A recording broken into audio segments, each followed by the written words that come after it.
I'd like to thank you for coming to my seminar. I know you're all here to see me. I appreciate it very much. But I do want to talk about myself a little bit as it pertains to Milt. I bought my first car was a '68 GTO that I bought in 1984.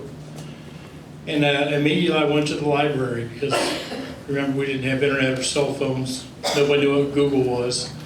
So I went to the library and I started looking up articles on microfish. I think I said that right.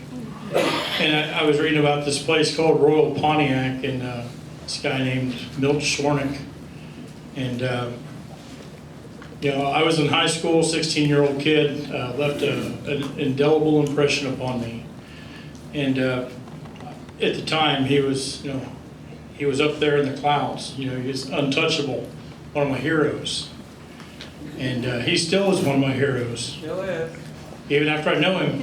And you know, there are some people that were my heroes, and I use were my heroes, but Milt's a good guy, great guy. I was lucky enough to build a car for Milt 10 years ago. I believe it's the fastest car you've ever owned, is that correct? Yeah, correct. There you go. So on behalf of the Ohio Valley GTO Association and the National Club, I reached out to Milt about coming to the show here and doing a seminar. And the discussion turned into what am I going to talk about? And I told Milt, I said, I think we just need to talk about you and Royal and open it up to questions. And I'm kind of a big presence on Facebook. A lot of people refer to me as the jackass that thinks he knows everything.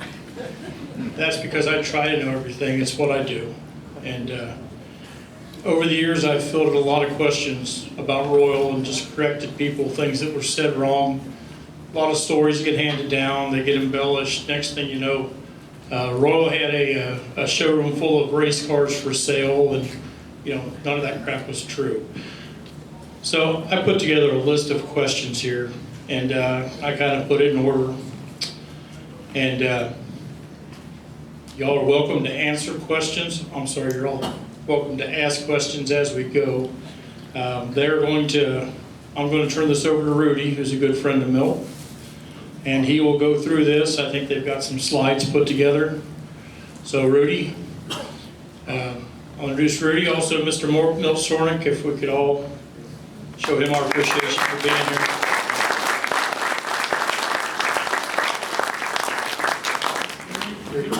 All right, enjoy, guys. Thank you, Paul. Okay, as Paul said, over the years he's collected a number of questions. Some of them, for us people that know what's really going on and what happened, they're kind of weird questions, but there's so many misconceptions out there. Paul thought that we could have a chance to set this straight. You know, what did Royal do? What didn't they do? Did they, you know, were they like Yanko? No, they weren't. They had their own niche. They did their own thing. And they were one of, if not the first to do it. So we're going to divide this into three quick sections. The first is an introduction, because when Milt got to Royal, Royal was already there. So we're going to have a very brief introduction. There goes my phone. Okay, number one.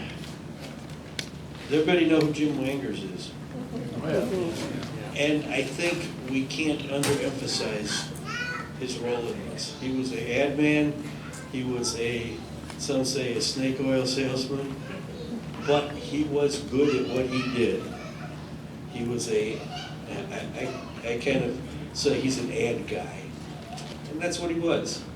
And he helped Royal get into racing.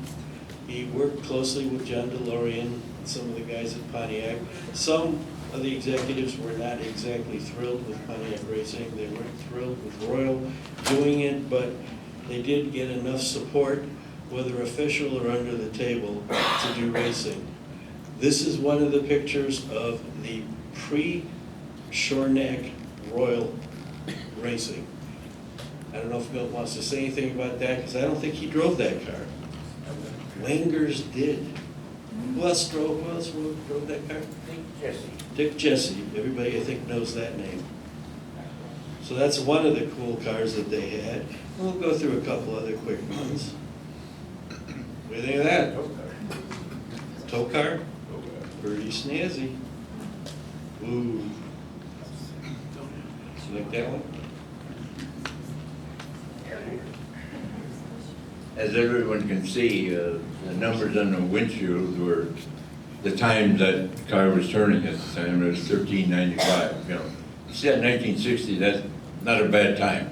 Okay, the GTO was kind of obliterated, you know, in years to come. But anyway, time goes on. And this was well before the GTO. These were some big, yeah, what was that? All right, big ass cars. Okay, here's a couple more. So this is just to show that, yeah, this is what Milt walked into when he got to Royal. And we'll get into how he got into Royal, and there's some more. I heard this was a staged picture, or staged race, no? Well, the car alongside of the Royal car actually was another Royal car, but he was told not to win. So He didn't win? Jim Wanger's driving this car. He did win the national event at Detroit Dragway in 1960. That was before really NHRA went big time, and many big things went on. But in 1960, that was his thing. And then, now here's a lineup of interesting guys. Well, the guys right up front is Frank Rittaker. And Frank was pretty much the head of the crew there, and giving directions as to what and how to do it and so on. But none of these guys here actually worked at Royal Pontiac. The guy standing next to him was Jim Wangers, right there with some hair. Got hair. But the rest of these fellas there, I could name off who they are, but they don't mean much. They were a bunch of helpers and gophers, as you may call them, whatever. And that was the gang that used to run these cars. But they got in the class picture. But they got into pictures, so. Okay. So moving right along. He's trying to. There's another couple of pictures, 63, some other. Some more Royal cars. They didn't standardize on the colors, did they? No, not at all. It's just kind of what I've been told anyway. And this is before I even got there. I often wondered, you know, who made up these color schemes and so on for the cars, but I don't know, and to be honest with you, I didn't care, you know. But you did watch them, right? You were aware. Yeah, I was there because I was, after 1960, I came from the armed forces, discharged from the Army, and naturally, I mean, I had drag racing in my blood. But that, again, that fire car is the same owner and driver of the earlier picture that you saw of the 260 cars lined up.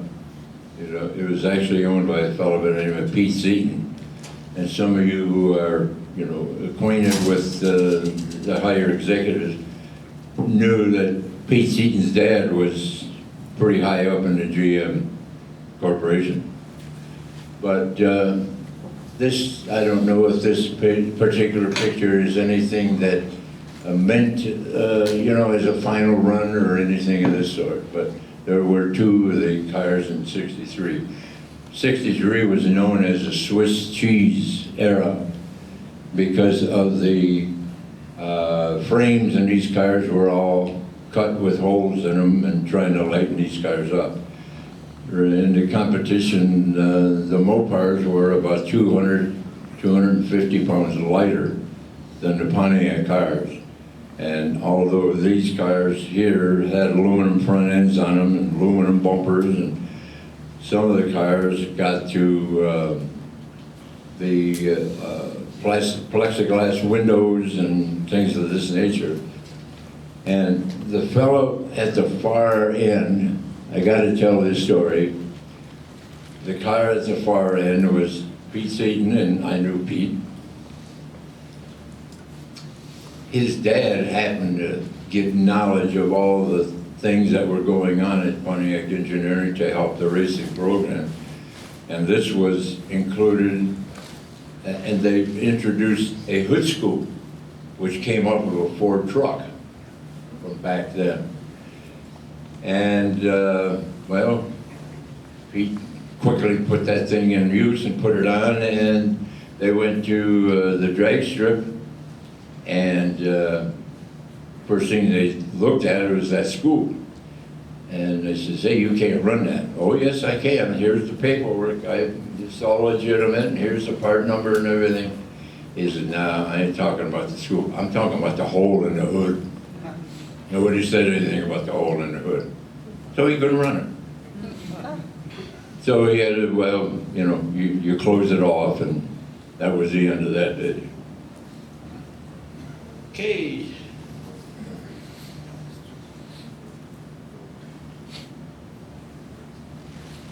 These are part of the pieces that we had put together at the parts department at Royal, which at the time when I got to Royal, most of this stuff wasn't there. The distributor kit itself was there, and the girder plate, and girder plate, it actually didn't come until '66, but I don't know who took this picture. Some of it's correct, some not. And on the other side is a set of headers that came from Doug. And above that, we had some replacement pistons, and to the right top was a complete Schiefer clutch, flywheel, and disc, which we recommended for racing purposes. But a little trick there was Schiefer would come out with a clutch disc that was 10.5 inches in diameter, and yeah, sure, that's the right size, but actually when it measured, it was supposed to be under that, because at higher RPMs, somehow, some way, the clutch would stick and the pedal would not come up when you tried to shift gears. So an awful lot of bent valves and valve train got damaged. Found out that we could see it in the inside of the cover of the clutch. And actually, I think I found it because we had tried the same trouble, and I could see the marks on the inside of that clutch where it was hitting. So I just went to the grind wheel and ground some of it off and put it back in, and it was fine. So we had to notify Hearst right away, so they cut it down. But that's pretty much the end of that. Okay, now the reason we put this up there, and even though some of these pieces actually made it into the Bobcat package, what we wanted to show is this is what Milt was confronted with when he started at Royal. They can't hear you. They can't hear me. There you go. You gotta put it up there. You never close your eyes. Okay, so that's what Milt walked into. That's the environment at Royal. They were into racing. The next step, Wangers, of course, the ad guy said, you know, you guys learned a lot of stuff. Maybe we could sell some of this to customers. Maybe we could tweak some of their cars using some of this. Obviously, you're not going to put headers on everything. You're not going to put all the high-performance stuff on everything, but let's call these things the Bobcat package. And, you know, why did they call it Bobcat?